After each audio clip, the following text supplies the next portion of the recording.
بسم اللہ الرحمن الرحیم۔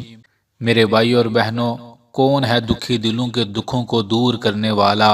کون ہے پریشانیوں اور مصیبتوں سے اپنے بندوں کو نکالنے والا؟ صرف اللہ۔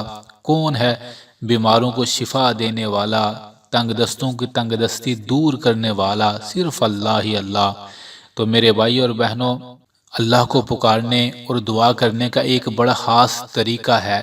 اگر آپ اس طریقے پر عمل کریں گے تو انشاءاللہ آپ کو بہت فائدہ ہوگا اور بڑا سکون ملے گا۔ اکثر لوگ کہتے ہیں ہم دعا مانگ رہے ہیں، دعا قبول نہیں ہو رہی، کیا کریں؟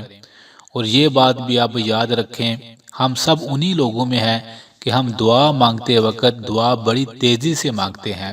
جب بھی آپ اللہ تعالیٰ سے کوئی چیز مانگیں تو یہ سنت ہے، بڑے آرام سکون کے ساتھ مانگیں۔ اکثر لوگ دعا کرتے ہیں، تیزی سے دعا پڑھ جاتے ہیں اور کہتے ہیں میں نے دعا مانگ لی، میں دعا مانگ رہا ہوں۔ نہیں، یہ ایک بہت بڑی غلطی ہے جو اکثر لوگ کرتے ہیں۔ جب بھی آپ دعا مانگیں بڑے آرام سے دعا مانگیں، ایک ایک لفظ کو آرام سے پڑھیں، ٹھہر کر، رک کر، تھوڑی دعا مانگ کر پھر رک جائیں، پھر دعا مانگیں۔ اپنی دعا کو بار بار رپیٹ کریں۔ نبی کریم صلی اللہ علیہ وآلہ وسلم ایک دعا کو 3 بار مانگا کرتے تھے، یہ سنت ہے۔ تو یہ ایک کام آپ کر لیں، دعا مانگتے وقت دعا کو آرام سکون کے ساتھ مانگیں، رک کر دعا مانگیں اور دعا کو بار بار رپیٹ کریں اور ٹھہر کر دعا مانگیں۔